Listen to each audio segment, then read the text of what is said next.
Hello guys, कैसे हैं आप सभी लोग। होपफुली सब बढ़िया होंगे और मैं उम्मीद करता हूँ आज आप सब लोगों की ट्रेड बढ़िया गई होगी। तो चलिए आज का मार्केट देखते हुए कल के मार्केट का एनालिसिस कर लेते हैं कि क्या क्या मोमेंटम कर सकता है। मैं अपना व्यू आप लोगों को दे देता हूँ। तो देखिए, अगर सेंसेक्स की बात करते हैं, देखिए मार्केट ने आज क्या किया है। मार्केट ने आज बीच में ट्रेड किया है बिल्कुल। अगर आप जो प्रीवियस स्विंग देखेंगे पिछले दिन की, ऐसे हम देख लेते हैं। अगर आप इसके टॉप से इसके लो को आप देखेंगे तो बिल्कुल मार्केट ने आज बीच में ट्रेड किया है। ठीक है। कभी भी ऐसा मोमेंटम आता है तो अगर मार्केट बीच में खुलता है तो बहुत ज़्यादा चांसेस होते हैं कि मार्केट साइडवेज हो जाए। तो यहाँ पर साइडवेज ही रहा है मार्केट, लेकिन फिर भी देखिए इंट्राडे में बड़े बड़े मोमेंटम दिए हैं। हालांकि हम ओवरऑल देखेंगे तो हमें साइडवेज दिखेगा, लेकिन कहीं ना कहीं इसने बायर सेलर्स को ट्रैप किया है।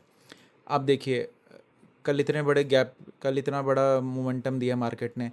तो जो लोग अगर यहाँ बाई चांस जिन्होंने अपनी पोजीशन होल्ड करके गए होंगे इतने बड़े मोमेंटम के बाद 78,000 के ऊपर ट्रेड किया है, तो कहीं ना कहीं यहाँ बायर्स आए होंगे। आज उनको कितना बड़ा ट्रैप कर दिया मार्केट ने, देखिए। तो ये मार्केट कहीं ना कहीं निकल के आता है कि ये जो रेंज का ब्रेकआउट दिया है मार्केट ने, इस रेंज का, तो ये कहीं ना कहीं ये एक ट्रैप था और इन बायर्स को मार्केट ने निकाल दिया है।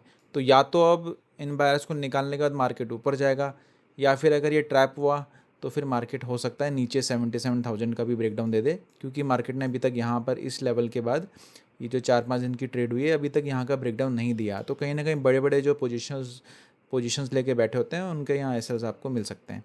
तो चलिए, ये तो अलग बात है, लेकिन अभी हम बात कर लेते हैं, हम इंट्राडे की बात करेंगे। ये तो मे बी ये तो बड़ा सिनेरियो है, 2-3 दिन लग जाएंगे यहाँ आने पे अगर मार्केट यहाँ आना चाहता है।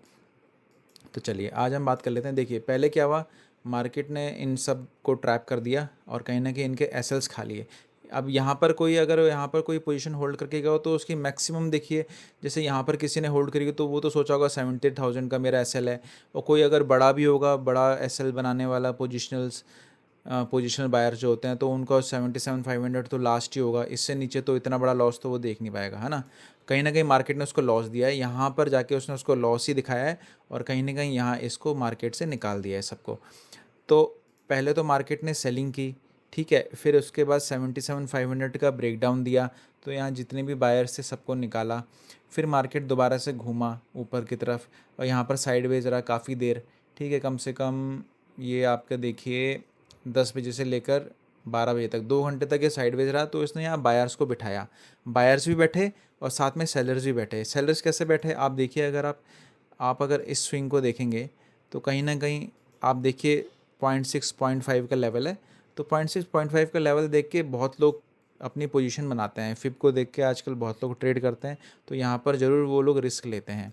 तो यहाँ सेलर्स भी हैं, बायर्स भी हैं, लेकिन मार्केट ने क्या किया, पहले बायर्स को निकाला, 77,500 का ब्रेकडाउन दिया, सारे बायर्स को निकाला। लगभग सारे बायर्स निकल गए होंगे।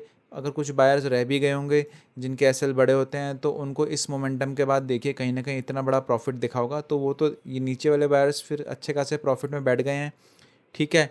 और कहीं ना कहीं ये जो प्रीवियस जो था, एक मिनट, ये जो इस हाई को ब्रेक किया होगा तब यहाँ पर बायर्स आए होंगे, यहाँ भी बायर्स आए होंगे। 77,500 का लेवल भी जब ब्रेकआउट किया होगा तब भी यहाँ बायर्स आए होंगे, क्योंकि मार्केट ने थोड़ी देर यहाँ होल्ड किया है और नीचे ब्रेक डाउन नहीं दिया, तो यहाँ बायर्स बैठे होंगे, लेकिन ये भी अच्छे खासे प्रॉफिट में बैठ गए हैं, ठीक है। अब इनका एसएल कहाँ मिलने वाला है आपको, 77 मिनिमम 77,500 में।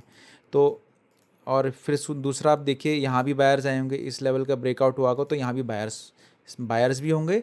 सेलर्स के होने के चांसेस कम है, क्योंकि मार्केट ने बहुत अच्छा मोमेंटम दिया है। तो और पीछे भी काफ़ी अच्छी अपवर्ड मोमेंटम था, तो सेलर्स घबराते हैं कि मार्केट कहीं फिर से ब्रेकआउट ना दे दे और इस लेवल को क्रॉस ना कर। तो यहाँ सेलर्स नहीं होंगे, यहाँ जरूर बायर्स ने अपनी पोजीशन होल्ड करके गए होंगे, ठीक है। यहाँ बायर्स मिलेंगे आपको।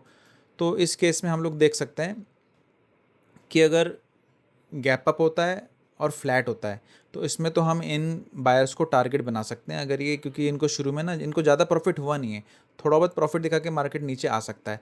फ्लैट में भी अगर ऊपर की तरफ मूव करता है तो सबको लगेगा यहाँ बायर्स ही आएंगे, तो वो नीचे की तरफ आ सकता है। लेकिन गैप डाउन में देखिए, गैप डाउन में क्या होगा, ये बायर्स तो वैसे भी अपना ये ज़्यादा स्ट्रॉन्ग बायर्स होंगे नहीं, ये गैप डाउन देखते ही अपनी पोजीशन कट कर लेंगे। लेकिन जो स्ट्रॉन्ग बायर्स हैं वो कहीं ना कहीं 77,500 का ही एसएल देंगे। तो उसके लिए मार्केट को अगर यहाँ तक मूव करता है तो अलग बात है, लेकिन गैप डाउन के बाद अगर थोड़ा अपवर्ड मोमेंटम आता है, कुछ भी आता है, तो हम लोग बाइंग साइड का सेटअप आइडेंटिफाई करेंगे। सिमिलरली आप निफ्टी बैंक को देखिए, निफ्टी बैंक ने भी वही मोमेंटम दिया है। निफ्टी बैंक ने देखिए 57,500 का ब्रेकडाउन नहीं दिया है, तो यहाँ स्ट्रॉन्ग बायर्स तो बैठे होंगे, वीक बायर्स निकलेंगे, लेकिन स्ट्रॉन्ग बायर्स कहीं ना कहीं बहुत बड़े प्रॉफिट में बैठ चुके हैं, तो उनको हम डायरेक्टली टारगेट नहीं बना सकते।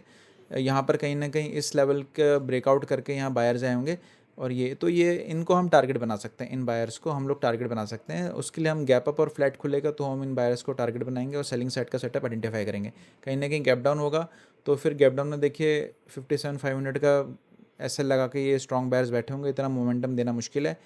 स्ट्रॉन्ग कैंडल आ जाए तो बात अलग है, लेकिन कहीं ना कहीं गैप डाउन में हम लोग फिर अपवर्ड बाइंग साइड का सेटअप आइडेंटिफाई करेंगे। सिमिलरली निफ्टी में भी वही रहेगा, गैप अप और फ्लैट में buying side, sorry selling side, और गैप डाउन में बाइंग साइड।